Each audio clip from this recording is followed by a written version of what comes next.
2026 সালে বছরের পূর্ণগ্রাস চন্দ্রগ্রহণ ঘটতে চলেছে। এবছর ইংরাজি 3 মার্চ মঙ্গলবার, বাংলা 18ই ফাল্গুন, দোল পূর্ণিমা বা ফাল্গুন মাসের পূর্ণিমার দিন। এই গ্রহণ কখন শুরু ও শেষ হচ্ছে, ভারত ও বাংলাদেশের সঠিক সময়সূচি, চন্দ্রগ্রহণে গর্ভবতী মায়েদের কী সতর্কতা ও প্রতিকার এবং এই গ্রহণ কোথায় কোথায় দৃশ্যমান হবে জানবেন আজকের এই পর্বে বিস্তারিত। সিংহরায় ডোরবেলের আরও একটি তথ্য সমৃদ্ধ ভিডিওতে সকল দর্শক বন্ধুকে স্বাগত জানিয়ে আমরা এই আলোচনার মূল পর্বে সরাসরি প্রবেশ করছি। মহাকাশ প্রেমীদের জন্য অপেক্ষা করছে এক রোমাঞ্চকর অভিজ্ঞতা। 3 মার্চ আকাশে দেখা যাবে বিরল ব্লাড ওয়ার্ম মুন। মার্কিন মহাকাশ গবেষণা সংস্থা নাসা জানিয়েছে এই দিন একই সঙ্গে ফাল্গুন পূর্ণিমা এবং পূর্ণ চন্দ্রগ্রহণ সংঘটিত হবে, ফলে চাঁদ এক বিশেষ রক্তিম বা তামাটে আভা ধারণ করবে। চন্দ্রগ্রহণ কখন হয়? দর্শক বন্ধুরা, চাঁদের নিজস্ব আলো নেই, তার উপর সূর্যের আলো পড়ে, তারপরেই কিন্তু তাকে দেখা যায়।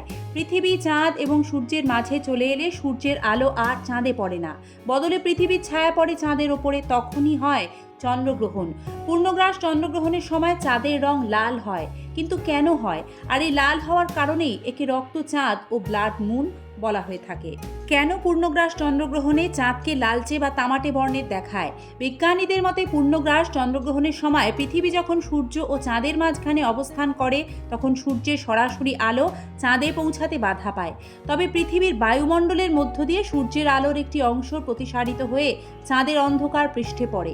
বায়ুমণ্ডল নীল রঙের স্বল্প তরঙ্গ দৈর্ঘ্যকে বিচ্ছুরিত করে দিলেও লাল রঙের দীর্ঘ তরঙ্গ দৈর্ঘ্যকে চাঁদের দিকে পাঠিয়ে দেয়। ঠিক যে কারণে সূর্যাস্ত বা সূর্যোদয়ের সময় আকাশ লাল দেখায়, একই বৈজ্ঞানিক কারণে চন্দ্রগ্রহণ চলাকালীন চাঁদকে তামাটে বা লালচে দেখায়। দর্শক বন্ধুরা, এবার দেখবেন এই পূর্ণগ্রাস চন্দ্রগ্রহণ 3 মার্চ কোথায় কোথায় দৃশ্যমান হবে, অর্থাৎ দেখা যাবে। এই চন্দ্রগ্রহণ সবচেয়ে ভালো দেখা যাবে পূর্ব এশিয়া, অস্ট্রেলিয়া এবং প্রশান্ত মহাসাগরীয় অঞ্চলে। এছাড়া উত্তর ও মধ্য আমেরিকা এবং দক্ষিণ আমেরিকার পশ্চিমাংশে ভোরের দিকে এই চন্দ্রগ্রহণ দৃশ্যমান হবে। ভারত ও বাংলাদেশেও কিন্তু এই পূর্ণগ্রাস চন্দ্রগ্রহণ 3 মার্চ দৃশ্যমান হবে। তবে ইউরোপ ও আফ্রিকার আকাশ থেকে এই চন্দ্রগ্রহণ দেখা যাবে না। দর্শক বন্ধুরা, যেহেতু ভারত ও বাংলাদেশে 3 মার্চের এই চন্দ্রগ্রহণ দেখা যাবে, তাই এবার আপনারা দেখবেন ভারত ও বাংলাদেশে চন্দ্রগ্রহণের সঠিক সময়সূচি। 2026 সালের প্রথম চন্দ্রগ্রহণ 3 মার্চ মঙ্গলবার ভারতে শুরু হচ্ছে দুপুর 3:20 থেকে। গ্রহণ সমাপ্তি সন্ধ্যা 6:48। বাংলাদেশে গ্রহণ শুরু হবে 2026 3 মার্চ মঙ্গলবার দুপুর 3:50। গ্রহণ সমাপ্তি রাত্রি 7:18। জ্যোতিষ ও পঞ্জিকা অনুসারে গ্রহণ যখন যেখানে শুরু হয় ঠিক সেই সময় 9 ঘন্টা আগে থেকে গ্রহণের সূতক সময় ধার্য হয়। তাই গ্রহণের দেওয়া নির্দিষ্ট সময় 9 ঘন্টা আগে থেকে সূতক কাল গণ্য হবে। এবার আমরা জানব গ্রহণ শেষে গৃহস্থের কল্যাণে যে কাজগুলি অবশ্যই পালন করা উচিত এবং গর্ভবতী মায়েদের গ্রহণে কি কি বিধিনিষেধ পালন করতে হয়। দর্শক বন্ধুরা, গ্রহণের নাম শুনলেই আমাদের মন মস্তিষ্ক অশান্ত থাকে। সে কারণে এই প্রভাব কম করতে শাস্ত্রজ্ঞরা বিধান দেন যার যার ইষ্ট নাম গ্রহণে বেশি বেশি করে জপ করতে। এতে মনে ভীতিভাব দূর হয়, মন শান্ত থাকে। গ্রহণে কোনো শুভ কাজ করতে নেই। খুব প্রয়োজন ছাড়া দূরে যাত্রা করা ভালো না। গর্ভবতী মায়েরা ভুলেও গ্রহণ দেখবেন না, এতে মা ও সন্তানের ক্ষতি হয় বলে ধারণা করা হয়। গ্রহণের সময় সূচ, কাঁচি, ছুরি ইত্যাদি ধারালো জিনিস ব্যবহার করা উচিত নয়। গ্রহণের সময় পূজা পাঠ নিষিদ্ধ। এ সময় ঠাকুর ঘর একটি কাপড় দিয়ে ঢেকে রাখার চিরাচরিত বিধান রয়েছে।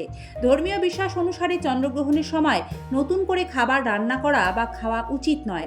আর আগে থেকে তৈরি করা খাবারে একটু তুলসী পাতা দিয়ে রাখতে বলা হয়। এতে গ্রহণের নেতিবাচক প্রভাব সেই খাবারে পড়ে না।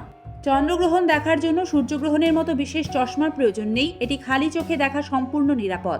তবে বাইনোকুলার বা টেলিস্কোপ ব্যবহার করলে রঙের পরিবর্তন আরও স্পষ্ট হবে। তাই যারা চাইছেন চন্দ্রগ্রহণের এই বিরল দৃশ্য উপভোগ করতে, বাইনোকুলার বা টেলিস্কোপ ব্যবহার করলে তা আরও ভালোভাবে উপভোগ করতে পারবেন। গর্ভবতী মায়েদের চিরাচরিত রীতি অনুযায়ী গ্রহণের সময় হাত পা বেঁকিয়ে শুতে বা বসতে নেই। তাই এই নিয়মটি আপনার ও আপনার গর্ভস্থ সন্তানের জন্য পালন করুন। প্রতিকার: গ্রহণ চলাকালীন গর্ভবতী মায়েরা নিজেদের দৈর্ঘ্যের একটি সুতো মাপ করে নেবেন এবং যতক্ষণ গ্রহণ চলবে সেটিকে একটি অন্য জায়গায় ঝুলিয়ে রেখে দেবেন। গ্রহণ শেষে তা জলে ভাসাবেন। আরও একটি বিষয় সতর্ক থাকবেন, চন্দ্রগ্রহণ ও পূর্ণিমার দিন ভুল করেও কেউ ক্ষৌরকর্ম অর্থাৎ নখ চুল দাড়ি কাটবেন না। জ্যোতিষশাস্ত্র মতে এতে গ্রহদোষ তৈরি হয়। আর গ্রহণ ছেড়ে যাওয়ার পর বাড়ি ঘরদোর একটু গঙ্গা জল ছিটিয়ে শুদ্ধ করে নেওয়ার রীতি রয়েছে।